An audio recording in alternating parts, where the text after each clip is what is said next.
Rajalakshmi Joshi, who is a senior political analyst. Very good morning to you, and I appreciate you joining me on the broadcast. How do you view these developments, ma'am?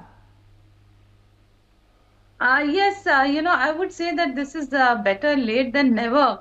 And I think that Mr. Arvind Kejriwal has made a very smart decision, and I hope he sticks to that, however, because, he has said that he will do it in the next 2 days.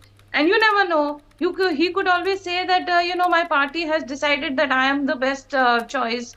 Even now, so you never know what would happen. But then, going by what he has said today, I would say that he has absolutely no choice right now because the Supreme Court has said that he cannot attend office, he cannot sign official documents. So, in a way, no, he is not able to function as the CM at all.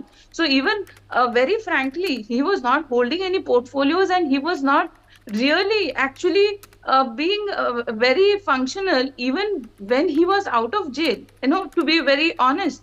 And there were a lot of these issues, like for example, there was the water issue, there was the electricity issues, there was the issue of the Yamuna River, all those, the pollution issue, all of that. Actually, even when he was out of jail, he was not able to address any of it.